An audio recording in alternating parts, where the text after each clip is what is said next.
नमस्कार, रामात maths classes में आपका एक बार फिर स्वागत है। अब तक के वीडियो में हमने कक्षा 10 के अध्याय 3 दो चर वाले रैखिक समीकरण युग्म के अंतर्गत हमने दो रैखिक जो समीकरण युग्म थे उनको हमने ग्राफी विधि से हल करना सीखा है। साथ ही हमने अनुपातों की तुलना किस तरह से की जाती है, किस तरह से हम ज्ञात कर सकते हैं कि बनने वाली जो रेखाएं होंगी वो प्रतिच्छेद करती हुई रेखाएं होंगी या समपाती रेखाएं होगी या समांतर रेखाएं होगी। तो ये भी हमने अनुपातों की तुलना करके ज्ञात करना सीखा है। साथ ही हमने ये भी देखा है कि हम उनके हल किस तरह से ज्ञात कर सकते हैं या हम ये कैसे पता लगा सकते हैं कि जो युग्म जो दिए हुए हैं वो संगत है या असंगत है। तो जो साथी पहली बार इस चैनल के साथ जुड़े हैं या इस वीडियो को पहली बार देख रहे हैं तो उनसे मैं निवेदन करूंगा कि आप चैनल को एक बार सब्सक्राइब कर दीजिए। साथ ही जो बेल आइकन है आप उसको भी प्रेस कर दीजिए ताकि जो आपके कंटिन्यू जो वीडियो बन रहे हैं कक्षा 10 के लिए उनसे आप कहीं भी वंचित नहीं होंगे और जब भी वीडियो अपलोड होगा तो उनका नोटिफिकेशन होगा वो आपको समय पर मिलता रहेगा। तो अगर आपको वीडियो अच्छा लगे तो आप लाइक जरूर करें और अपने साथी के साथ शेयर भी करें। तो अब तक के वीडियो में हमने प्रश्नावली 3.1 के प्रश्न संख्या 4 तक हमने सारे प्रश्नों को हल कर दिया है। आज का जो वीडियो है उसमें हम प्रश्न संख्या 5 और से लगाकर 7 तक के जो प्रश्न हैं उनको हम हल करेंगे। तो आपसे एक निवेदन और रहेगा कि आप जब भी वीडियो देखें तो अपने साथ में कॉपी और पेन लेके जरूर बैठे ताकि आपको जो भी सही लगे उसे आप साथ ही साथ नोट भी करते रहे। तो बिना समय गवाए शुरू करते हैं आज का वीडियो।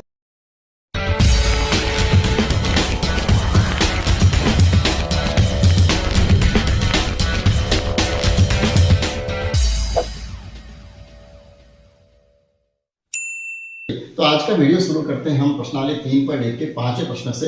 तो 5वां जो प्रश्न दिया हुआ है वो ये दिया हुआ है कि एक आयताकार बाग जिसकी लंबाई चौड़ाई से 4 मीटर अधिक है का अर्ध परिमाप 36 मीटर है।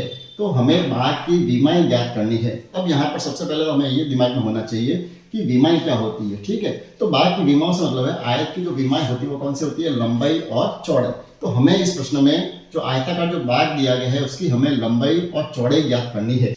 तो इसके लिए हमें सबसे पहले तो दो चर वाले रैखिक समीकरण युग्मों का निर्माण करना पड़ेगा। उसके बिना हम प्रश्न को हल नहीं कर पाएंगे। तो हम प्रश्न की भाषा को समझते हुए सबसे पहले तो हम समीकरण बनाते हैं। ठीक है, तो अब समीकरण बनाने के लिए हम जो ज्ञात करना है हम उसी को चर पद के रूप में मानेंगे। हमें क्या ज्ञात करनी है, बाग की विमाएं ज्ञात करनी है। इसका अर्थ हुआ हमें जो ये आयताकार जो बाग है उसकी हमें लंबाई और चौड़ाई ये दोनों चीज ज्ञात करनी है। ठीक है, क्या ज्ञात करनी है, एक तो हमें लंबाई ज्ञात करनी है और एक हमें ज्ञात करनी है उसकी चौड़ाई। तो सबसे पहले हम इनको चर पदों के रूप में मान लेते हैं। हमने ये मान लिया कि लंबाई जो है वो तो है x मीटर, ठीक है, और चौड़ाई जो मान लेते हैं वो हम मान लेते हैं y मीटर। दोनों ही मान लिया। अब हमें क्या करना है, अब हम प्रश्न की भाषा को समझते हैं और इस समीकरण का निर्माण करते हैं। तो देखिए वापस प्रश्न को अपन पढ़ते हैं। तो सबसे पहले तो ये लिखा है कि एक आयताकार बाग जिसकी लंबाई जो है वो चौड़ाई से कितनी है, 4 मीटर अधिक है। ठीक है, तो पहला जो समीकरण मिलेगा वो हमें यहीं से मिलेगा कि लंबाई जो है, लंबाई कितनी है हमने मानी है x, ठीक है, और चौड़ाई कितनी मानी है हमने y। तो लंबाई जो है वो चौड़ाई से अधिक है और इसका अर्थ हुआ कि लंबाई में से हम चौड़ाई को अगर माइनस करें तो हमें आंसर क्या मिलेंगे, 4। ठीक है, हम ये समीकरण नंबर 1 हमारा बन जाएगा। अब आगे बढ़े। दूसरा जो प्रश्न इसमें जो भाषा जो दी वो ये लिखा हुआ है कि इस आयताकार जो बाग है उसका अर्ध परिमाप दिया हुआ है 36। अब बात आती है कि अर्ध परिमाप क्या होता है। तो सबसे पहले हम ये तो जानते हैं कि परिमाप क्या होता है। आयत का किसी भी आयताकार जो आकृति है उसका जो परिमाप है, परिमाप का क्या होता है, उसकी चारों ही भुजाओं का योग। ठीक है, तो आयत का परिमाप हम सब जानते हैं क्या होता है, 2 गुना लंबाई प्लस चौड़ाई। ठीक है, ये तो है आयत का परिमाप का फॉर्मूला। तो अब हमें क्या करना है, इसका अर्ध परिमाप करना है। अर्ध परिमाप का अर्थ हुआ इसका आधा परिमाप, जो परिमाप जो है उसका हमें आधा करना है। तो इसका जो अर्ध परिमाप होगा वो हम पहले तो फॉर्मूले में ही देख लेते हैं कि अर्ध परिमाप क्या होगा। तो जो 2 इंटू लंबाई प्लस चौड़ाई ये जो है इसका हम आधा करें। आधा से तात्पर्य का इसमें अगर 2 का भाग दें तो देखिए 2 से 2 हमने कट कर दिया है। अर्ध परिमाप जो होगा वो क्या होगा, लंबाई और चौड़ाई का योग। लंबाई और चौड़ाई का जो योग होगा वो क्या होगा, इसका अर्ध परिमाप। तो अब यहाँ पर हमें अर्ध परिमाप कितना दिया हुआ, 36। तो अर्ध परिमाप जो है वो तो होगा लंबाई प्लस चौड़ाई। तो लंबाई तो कितनी है हमारे पास x और चौड़ाई कितनी है y। इन दोनों का योग जो होगा वो कितना होगा, 36। तो इस तरह से हमें दूसरा समीकरण भी बहुत ही आसानी से मिल जाएगा। तो अब हम समीकरणों को ग्राफी विधि से हल करने की कोशिश करते हैं। सबसे पहले समीकरण नंबर 1 को लेते हैं। तो पहला जो समीकरण है वो क्या है, x माइनस वाई बराबर है 4। तो सबसे पहले हम क्या करें, चाहे तो हम x का पक्षांतर भी कर सकते हैं जैसा मैंने पिछले वीडियो में भी बताया था, और चाहे तो हम y का भी पक्षांतर कर सकते हैं। तो यहाँ पर चूंकि y माइनस में है तो उसको हम पक्षांतर करेंगे तो प्रश्न ज़्यादा सिंपल बन जाएगा। तो x बराबर क्या हो जाएगा 4 माइनस वाई का पक्षांतर कर दिया है, इधर क्या हो जाएगा प्लस का y। ठीक है, अब इसकी हम बना देते हैं टेबल। इसकी जो टेबल बनेगी वो कैसे बनेगी, बिल्कुल सिंपल है। हमें इसके कम से कम कितने 3 मान हमें ज्ञात करने हैं। ठीक, अब यहाँ पर हमें किसकी वैल्यू रखनी है, यहाँ पर हमें y की। तो y की हम वैल्यू रखते हैं, सबसे पहले 1 रखी मैंने y की वैल्यू, तो हमें x की वैल्यू क्या मिल जाएगी 4 प्लस 1 कितना हो जाएंगे 5। अगर हम y की वैल्यू 2 रखेंगे तो हमें कितने मिल जाएंगे 4 और 2 6। अगर y की जगह हम 3 रखेंगे तो हमें 4 और 3 कितने मिल जाएंगे 7। तो ये तो हमें पहली टेबल मिल गई बहुत ही आसानी से। इसी तरह से हम दूसरी टेबल जो है उसको भी प्राप्त करते हैं। दूसरा जो समीकरण है वो क्या है x प्लस वाई बराबर 36। ठीक है, तो अब हमें क्या करना है, हम वही यहाँ पर भी जैसे हमने x का y का पक्षांतर किया था, यहाँ पर भी हम y का ही पक्षांतर कर देते हैं। तो प्लस y है तो यहाँ क्या हो जाएगा माइनस का y। अब यहाँ पर वही हमें टेबल ले लेते हैं हम और उनके x और y के मान ज्ञात करते हैं। ठीक है, तो बहुत ही सिंपल सा है, केवल इसकी भाषा ही थोड़ी सी अलग है, बाकी प्रश्न बहुत ज़्यादा आसान है। तो यहाँ पर हम y की जगह हम 1 रखे हैं तो हमें क्या हो जाएगा 36 में से 1 माइनस कर दिया, हमें आंसर क्या मिल जाएंगे 35। इसके बाद y की जगह हमने 2 रखा तो हमें आंसर क्या मिल जाएंगे 36 में से 2 माइनस कर दो 34 मिल जाएंगे। और अगर हम y की जगह 3 रखेंगे तो हमें 36 में से 3 जब माइनस करेंगे तो हमें मिल जाएंगे 33। ठीक है, तो हमें दो समीकरण जो थे x माइनस वाई बराबर 4 और x प्लस वाई बराबर 36, इनकी दोनों की हमने टेबल प्राप्त कर ली थी। अब इस टेबल के द्वारा हम इस ग्राफ को बनाने की कोशिश करते हैं। तो पहले जो टेबल है हमारे पास, वहां पर x y का पहला जो मान है बिंदु, वो हमें कौन सा निर्देशांक मिल रहा है, हमें x बराबर 5 और y बराबर 1। इस बिंदु को हम निरूपित करते हैं ग्राफ में। तो सबसे पहले तो हम ग्राफ का निर्माण करेंगे। आप जानते हैं x अक्ष और यहाँ पर हम y अक्ष लिखेंगे, और चूंकि आपके ग्राफ का जो पेपर है वो इससे ज़्यादा बड़ा नहीं होता है, तो हम अगर एक एक इकाई को लेंगे तो आप शायद 38 या 40 तक हम नहीं लिख पाएंगे। तो हम उसमें आप 1 सेंटीमीटर आप बराबर आप 2 इकाई को लीजिए। ठीक है, आप जब 1 सेमी बराबर 2 इकाई लेंगे तो ग्राफ आसानी से बन जाएगा। तो 2 4 6 इस तरह से आप लिखते जाइए। और ये साथ में ध्यान रखें कि जब आप x अक्ष के चूंकि हमें अधिक मान लिखने हैं तो ऐसा नहीं करें कि आप x अक्ष जो है उस पर आपको इकाई को 2 इकाई ले ले साथ में 2 4 6, और y अक्ष वहां पर आप 1 2 3 4 लिखेंगे तो आपके गलत होगा। दोनों ही जगह आपको समान इकाई ही लेनी है। ठीक है, अब हम क्या करेंगे, इसका ग्राफ का निर्माण करते हैं। तो सबसे पहला जो बिंदु है हमें उसके निर्देशांक है x बराबर 5 और y बराबर 1। तो सबसे पहले तो हम x बराबर 5 देखते हैं हमें कहाँ मिलेगा। तो ये जो x अक्ष है यहाँ पर हमें 5 कहाँ मिलेगा, 4 और 6 के बीच में। ठीक है, तो 4 और 6 के बीच में जो लाइन है वहां पर हमें x बराबर 5 मिलेगा और y बराबर कितना है 1। तो y बराबर 1 जो है वो कितना होगा, इसके बीचों बीच। ठीक है, तो ये दोनों बिंदु कहाँ प्रतिच्छेद करेंगे, तो हमें इसको बहुत ही ध्यान से करना है। जहां पर x बराबर 5 और y बराबर 1, जहां दोनों ही प्रतिच्छेद करेंगे, ये बिंदु होगा पहला बिंदु। ठीक है, जब आप ग्राफ में करेंगे तो आप बहुत ही आसानी से इसको कर पाएंगे। दूसरा बिंदु जो है उसको हम निरूपित करते हैं। दूसरा जो बिंदु है उसके निर्देशांक है x बराबर 6 और y बराबर 2। तो x बराबर 6 तो कौन सा है, ये रहा x बराबर 6, और y बराबर 2 कौन सा है, यही पर है। बिल्कुल ही पास पास में आपको बिंदु प्राप्त होंगे, तो आप थोड़ा ध्यान से इसको बनाएं, वैसे आपकी ग्राफ कॉपी में ज्यादा अच्छा बनेगा। ये दूसरा बिंदु हमें प्राप्त हो गया है, x बराबर 6 और y बराबर 2। ठीक है, अब तीसरा जो बिंदु है इसी का, वहां पर हमें x बराबर तो 7 और y बराबर 3 यूज करना है। तो x बराबर 7 कहां पर होगा, 6 और 8 के बीच में यहां पर, और y बराबर हमें लेना है 3, यानी 2 और 4 के बीच वाली जो लाइन है वो हो जाएगा बिंदु 3। ठीक है, तो ये जो दोनों लाइनें हैं वो कहां प्रतिच्छेद करेगी, यहां पर, और ये 7, ये दोनों जो लाइनें प्रतिच्छेद करेगी, हमें यहाँ पर मिलेगा तीसरा बिंदु। ठीक है, अब हमें क्या करना है, ये जो तीनों बिंदु जो एक ही सीध में आपको मिलने चाहिए, नहीं तो आपके ग्राफ में कहीं आपका आंसर गलत है। अब इसको आप क्या करेंगे, स्केल से आप इसको सीधा मिला लीजिए,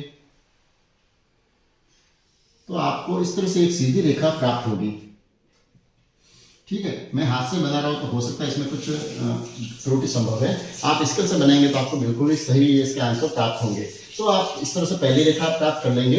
अब हम दूसरा जो समीकरण है x प्लस वाई बराबर 36, इसके भी अपन इसी तरह से बिंदु प्राप्त करते हैं। यहाँ पर x की वैल्यू तो है कितना है 35 और y बराबर है 1। तो हमें पहला बिंदु जो है x अक्ष पर तो हमें देखना है 35 कहाँ पर होगा, 34 और 36 के बीच में। तो ये तो हो जाएगा 35, और y बराबर कितना है 1। तो ये y बराबर 1 वाली जो लाइन है, इसी लाइन को हमें यहाँ से देखना पड़ेगा कि x बराबर जहाँ पर 35 हो रहे हैं वहां तक हम इसको देखेंगे। तो ये x बराबर हो जाएगा 35। ठीक है, तो ये पहला बिंदु मिल जाएगा हमें x बराबर 35 और y बराबर 1। अब दूसरा जो बिंदु है वो है x बराबर 34। तो x बराबर 34 तो कौन सा है, यही बिंदु। और y बराबर कितना होने चाहिए, y बराबर 2। तो ये 2 वाली जो रेखा है उस रेखा को अपन देखते हैं। देखिए मैं एक अंदाज से बना रहा हूं, आप जो ग्राफ में बनाएंगे तो आपके बिल्कुल ही व्यवस्थित बनेगा। तो ये है x बराबर 34 और y बराबर 2। तो ये दूसरा बिंदु हमें प्राप्त हो जाएगा यहाँ पर। और तीसरा जो बिंदु होगा वो हमें क्या मिलेगा, x बराबर तो 33 देखना है, तो x बराबर 33 तो कहाँ होंगे, 32 और 34 के बीच में। और y बराबर 3 वाली जो रेखा है वो ये रेखा है। इसको अपन सीधा एक बार करके देख लेते हैं कि यहाँ पर, तो यहाँ पर आपको ये तीसरा बिंदु मिलेगा। क्योंकि बहुत ही बड़ा ग्राफ है तो आपके तीनों ही बिंदु बहुत ही निकट निकट मिलेंगे। लेकिन आप जब इनको देखेंगे तो आपको तीनों ही बिंदु एक ही रेखा में दिखाई देंगे, तो बिल्कुल सीधा बनेगा। जब इसकी आप रेखा बनाएंगे, जब आप स्केल से इसकी रेखा को बनेंगे तो बिल्कुल ही सीधी रेखा बनेगी इस तरह से, और दोनों ही ग्राफ आपके इस तरह से क्रॉस करेंगे। ठीक है, अब हमें ये देखना है कि दोनों जो रेखाएं जो है वो एक दूसरे को कहाँ पर प्रतिच्छेद करती है, वो हमारा आंसर होगा। तो पहला काम तो हमें ये करना है, ये जो समीकरण था कौन सा समीकरण, इसके ऊपर इसका नाम लिख देते हैं। ये तो है x प्लस वाई बराबर 36।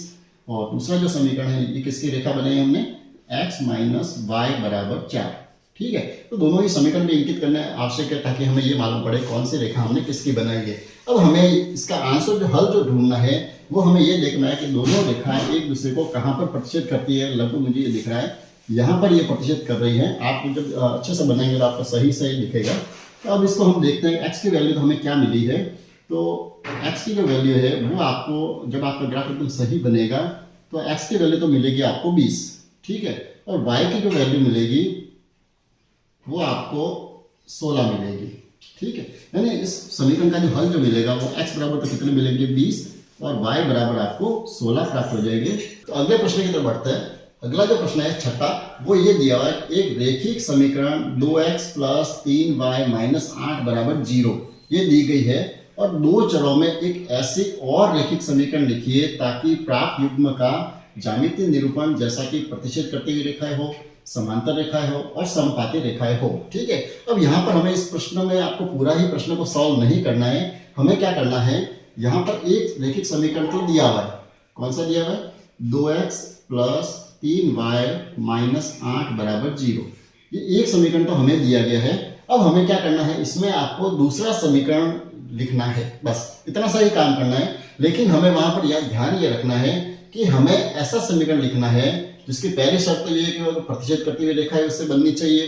दूसरा जो है, अगर हम ऐसा समीकरण लिखे उससे हमें समांतर रेखाएं प्राप्त होनी चाहिए। और तीसरा समीकरण हम ऐसा लिखेंगे जहां से हमें समपाती रेखाएं प्राप्त होनी चाहिए। ठीक है, तो जैसा कि आप जिन्होंने पिछला वीडियो देखा उनको अच्छी तरह से ज्ञात है कि जब हमें प्रश्न संख्या 2 को और 3 जो थे उनको जब हमने हल किया था तो उसमें हमने इस तरह की जो रेखाएं हैं हम किस तरह से ज्ञात कर सकते हैं। तो हमने अनुपातों की तुलना करके ज्ञात किया था कि हम कैसे ज्ञात कर सकते हैं कि ये प्रतिच्छेद करती हुई रेखाएं होगी या समांतर रेखाएं होगी या समपाती रेखाएं होगी। तो उसी का उपयोग करते हुए हमें इस प्रश्न को भी हल करना है। ठीक है, तो पूरा तो हम उसको वापस इस तरह नहीं समझा सकता।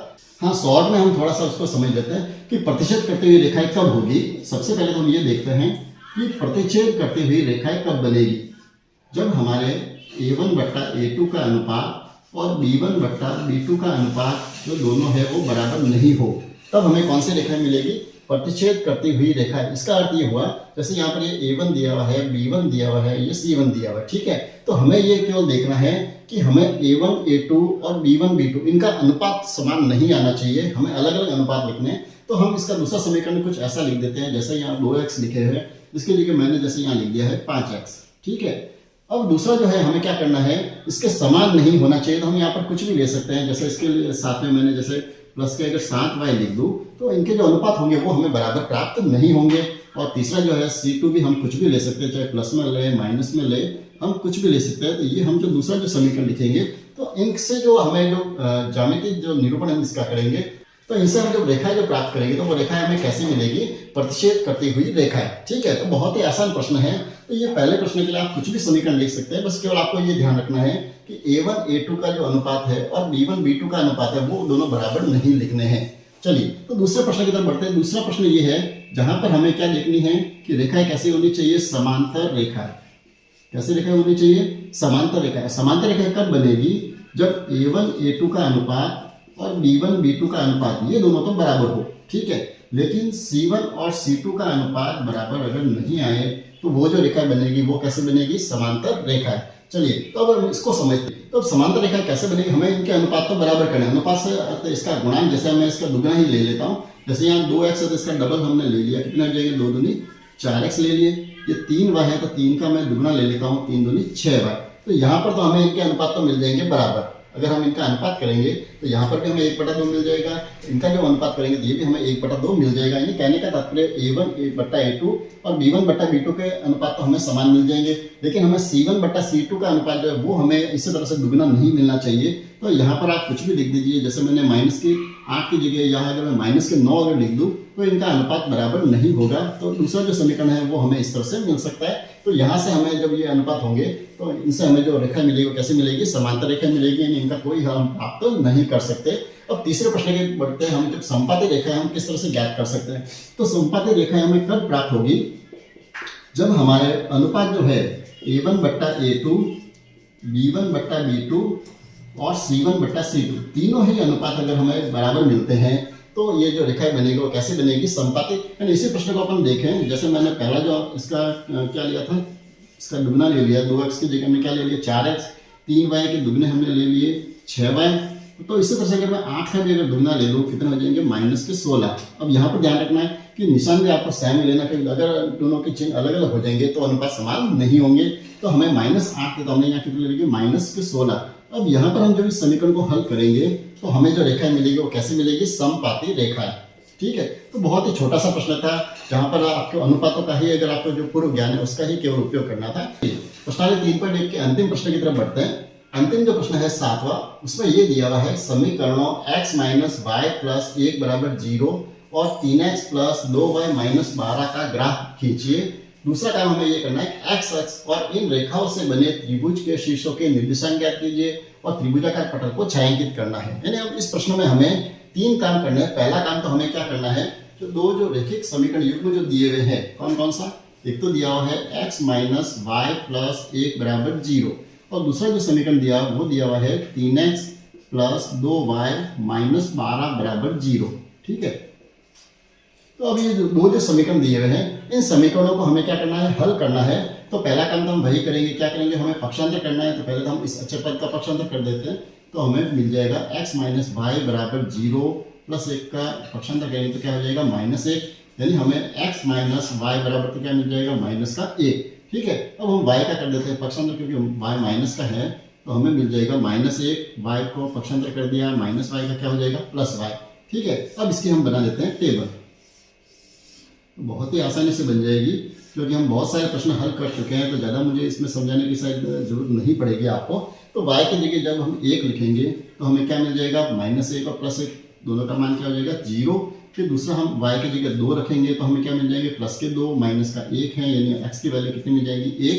y की जगह जब हम 3 रखेंगे तो हमें क्या मिल जाएगा? 3 में से 1 माइनस करेंगे तो हमें मिल जाएगा 2, ठीक है। अब इसी तरह से हम दूसरे समीकरण को भी हल करें। तो सबसे पहले तो मैंने 3x + 2y बराबर ये जो 12 जो अचर पद है उसका पक्षांतर कर दिया, -12 है तो इधर कितने हो जाएंगे? +12। यानी हमें समीकरण मिल गया 3x + 2y = 12, ठीक है। अब हम पक्षांतर कर देते हैं y का। तो 3x = 12 + 2y है, इधर हो जाएंगे -2y। तो x की वैल्यू क्या हो जाएगी? 12 - 2y / 3 जो गुणा में है वो आ जाएंगे यहाँ पर भाग में, ठीक है। अब हम इसकी जो टेबल बनाएंगे तो हमें टेबल कैसे प्राप्त होगी? वैसे हमने ऐसे बहुत सारे प्रश्न किए हैं तो मुझे नहीं लगता आपको इसमें कहीं भी दिक्कत आएगी। लेकिन एक चीज़ आप हमेशा ध्यान रखें, आप जब भी प्रश्न को हल करें और आपको कहीं भी छोटी सी भी अगर दिक्कत आती है तो आप नीचे कमेंट्स में आप जरूर लिखें, ताकि नेक्स्ट जब भी वीडियो बनेगा तो उस समस्या को आप सॉल्व कर देंगे। आपने कहीं भी छोटी से छोटी समस्या भी अपने आप दिमाग में नहीं रखेंगे। तो इस प्रश्न को हल करने के लिए हमें क्या करना है? यहाँ पर सॉरी यहाँ x लिख दिया है, यहाँ पर क्या है? y, ठीक है। अब हमें यहाँ पर क्या करना है? y की वैल्यू लिखनी है। तो सबसे पहले हमने y की जगह 1 रखें तो हमें ऐसे आंसर प्राप्त करना है, जैसे मैंने पहले भी कहा है पिछले वीडियो में भी, कि हमें इनके आंसर जो वो कैसे चाहिए? पूर्णांक में, ताकि ग्राफ आसानी से बन सके। तो हम सबसे पहले y की जगह 1 लिख के देखते हैं कि हमें इसके आंसर क्या मिल सकते हैं, ठीक है। तो 12 - 2 यहाँ y की क्या रखनी है, हमें वैल्यू रखनी है और बट्टा कितना है 3। ठीक है, तो ऐसा आप जब आप रफ काम करेंगे तो आपको कहीं भी दिक्कत नहीं आएगी प्रश्न को सॉल्व करने में। सबसे पहले y की जगह हमने 1 लिखा तो हमें क्या मिल जाएगा, 12 माइनस 2 का 1 से गुणा कर दिया 2 बट्टा कितने हैं 3, 12 में से 2 कम कर दिए 10 बट्टा 3। लेकिन हमें पूरा आंसर नहीं मिल रहा है तो हम y की जगह क्या करते हैं, यहाँ पर 1 की जगह 2 रख के देखते हैं तो कितने हो जाएंगे, 2 दूनी 4। ठीक है, तो 12 में से हम जब 4 माइनस करेंगे तो हमें आंसर क्या मिलेंगे, 8 बट्टा 3 मिल रहा है। ये भी पूर्णांक में नहीं मिल रहा है तो हम आगे बढ़ेंगे, y की जगह कितने लिखेंगे, यहाँ पर 3। ठीक है, तो 3 लिखेंगे तो 3 दूनी कितने हो जाएंगे 6। 12 में से 6 हम माइनस करेंगे तो हमें मिल जाएंगे 6 और 6 में 3 का भाग देंगे तो हमें क्या मिल जाएगा 2। ठीक है, तो यहाँ पर हमने y की क्या वैल्यू रखी है 3, तो y की जगह हमने जब 3 रखे तो हमें x के आंसर क्या मिले 2। ये पहला बिंदु मिल गया। अब हमें दूसरा जो बिंदु ज्ञात करना है तो हम इसी तरह से 4 रखेंगे, 5 रखेंगे। और एक चीज आप ध्यान रखें, तो जितने का हमें भाग देना है तो y की वैल्यू जो मिलेगी आपको उतने अंतर से ही मिलेगी। तो आप सीधा भी इसको कर सकते हैं, जब आपकी पहली वैल्यू जो है y की वो किससे मिल रही है, 3 से इसका आंसर मिल रहा है, तो अब नेक्स्ट जो वैल्यू मिलेगी वो आप इसमें 3 और ऐड कर दीजिए, 3 और 3 कितने हो जाएंगे 6। तो हमें y की जो 6 वैल्यू जब हम रखेंगे तो हमें x के पूर्णांक में आंसर मिलेंगे। ठीक है, तो हम y की जगह यहाँ 6 लिख के देखते हैं। जब यहाँ 6 लिखा तो कितने हो गए, 6 दूनी 12, 12 में से 12 माइनस कर दिया हमें मिल गया 0 और 0 में 3 का जो भाग देंगे तो हमें क्या मिलेगा 0। यानी y की वैल्यू जो 6 रखी तो हमें क्या आंसर मिल जाएगा 0। अब अगली वैल्यू हमें किससे मिलेगी, जब हम y की जगह क्या रखेंगे 3 और जोड़ दीजिए 9 रखेंगे तब हमें इसकी पूरी वैल्यू मिलेगी। तो y की जगह हम यहाँ क्या रखते हैं 9, तो 9 रखा तो हमें जो आंसर मिल जाएंगे कितने मिल जाएंगे, 9 दूनी 18, 12 में से 18 हम जब माइनस करेंगे तो हमें आंसर मिलेंगे माइनस के 6 और माइनस 6 में जब 3 का भाग देंगे तो हमें आंसर मिलेगा माइनस का 2। ठीक है, तो हमें x की जो वैल्यू मिली वो क्या मिली है, माइनस की 2। अब ये दोनों जो बिंदु है, अब इन बिंदुओं से हम क्या बनाएंगे, ग्राफ। अब इसका हम ग्राफ बना लेते हैं। तो पहले जो समीकरण उसमें हमें जो निर्देशांक मिले, पहला बिंदु मिला वो क्या मिला है, x बराबर तो 0 और y बराबर 1। तो x बराबर तो 0 कौन सा होगा, यही बिंदु है, और y बराबर कितना है 1। तो y बराबर जो 1 है ये मिल जाएगा हमें पहला बिंदु। ठीक है, दूसरा जो है वो है x बराबर 1 और y बराबर 2। तो x बराबर तो 1 यहाँ पर और y बराबर 2 की वैल्यू कहाँ मिलेगी हमें, यहाँ पर। तो ये हमें दूसरा बिंदु मिल जाएगा। इसी तरह से तीसरा जो है x बराबर तो 2 और y बराबर कितने हैं 3। तो यहाँ पर हमें ये तीसरा बिंदु लगभग मिल जाएगा इस तरह से। तो ये जो हमें रेखा मिलेगी, इसकी हम जब रेखा खींचेंगे तो इस तरह की आपको रेखा एक प्राप्त होगी। ये पहली रेखा मिल गई हमें, कौन सी है ये समीकरण, x माइनस वाई प्लस 1 बराबर 0। ठीक है, ये तो पहली रेखा मिल गई। अब दूसरी रेखा हमें इससे प्राप्त होगी। तो पहला जो बिंदु वो तो है x बराबर 2 y बराबर 3। x बराबर 2 और y बराबर 3 कौन सा बिंदु है, यही बिंदु है जो हमें पहले मिला है। ये तो पहला बिंदु हो गया। दूसरा जो है x बराबर 0 y बराबर 6। तो x बराबर तो 0 ये रहा और y बराबर 6 कहाँ पर होंगे, यहाँ पर। तो ये हो गया दूसरा बिंदु। तीसरा जो है x बराबर तो माइनस के 2, x बराबर माइनस 2 कहाँ पर है, ये x बराबर माइनस 2 और y बराबर कितने 9। तो y बराबर 9 जो है हमें लगभग यहाँ पर बिंदु प्राप्त होगा। ठीक है, तो ये जो तीनों बिंदु जो मिलेंगे, जो कि मैं रफ बना रहा हूँ तो थोड़ा सा इधर उधर हो सकता है। चलिए, तो जब इन तीनों बिंदुओं को हम मिलाएंगे तो हमारी जो रेखा बनेगी वो कुछ इस तरह से मिलेगी। आप तीनों बिंदुओं को इस तरह से परिचित करते हुए आपकी जो रेखा मिलेगी वो बिल्कुल सीधी मिलेगी, क्योंकि मेरे जो ग्राफ अंदाज से बनाए हैं। लेकिन आपके जो बिंदु मिलेंगे वो तीसरा जो बिंदु वो बिल्कुल x बराबर 4 जो है वहां से आपके गुजरेगा। तो इस तरह से आपको एक त्रिभुज प्राप्त हो जाएगा। कौन सा, जिसके हम जैसे निर्दिष्ट कर देते हैं, जैसे a b और ये c। ठीक है, 3 बिंदु लिख दिए। तो अब हमें क्या करना है, इन रेखा से बने जो त्रिभुज उसका शीर्षों के निर्देशांक लिखने हैं। जैसे a जो है उसका निर्देशांक क्या होगा, x बराबर कितने हैं 2 और y बराबर कितने हैं 3। तो पहला जो बिंदु है वो तो हो जाएगा x बराबर 2 y बराबर 3। दूसरा जो बिंदु है b में x की वैल्यू तो कितनी है -1 और y की वैल्यू कितनी है 0। तो दूसरा बिंदु हमें मिल जाएगा -1 और 0। और तीसरा जो बिंदु होगा वो हमें यहाँ पर मिलेगा, क्या होगा, c के निर्देशांक जो x बराबर होगा 4 और y की वैल्यू मिल जाएगी आपको 0। तो इस तरह से हमें तीनों ही बिंदु प्राप्त हो जाएंगे। और इसके अलावा एक काम हमें और क्या करना है, ये जो त्रिभुजाकार जो पटल प्राप्त हो इसको आपको करना है छायांकित। तो आपको इसको छायांकित किस तरह से करना है, केवल ये जो त्रिभुज वाला भाग है उसको आप इस तरह से रेखाओं के द्वारा इसको आप छायांकित कर सकते हैं। तो आशा करूंगा आज के वीडियो में मैंने बहुत ही सरल तरीके से आपको तीनों ही प्रश्न बहुत ही अच्छे से समझाए। फिर भी आपको इसमें कहीं भी दिक्कत होती है तो आप कमेंट्स में ज़रूर लिखें, और अगर आपको वीडियो अच्छा लगा हो तो आप लाइक ज़रूर करें, अपने साथी के साथ शेयर भी करें। तो मिलते हैं अगले वीडियो में प्रश्नावली 3.2 को लेकर। बने रहिए चैनल के साथ, और अगर आपने चैनल को अभी तक सब्सक्राइब नहीं किया है तो एक बार आपसे पुनः निवेदन कर दूँ कि आप चैनल को सब्सक्राइब कर दीजिए, साथ ही जो बेल आइकन है उसको भी आप प्रेस कर दीजिए, ताकि आपके कंटिन्यू जो वीडियो बन रहे हैं उनसे आप कहीं भी वंचित नहीं होंगे। तो मिलते हैं अगले वीडियो में। धन्यवाद।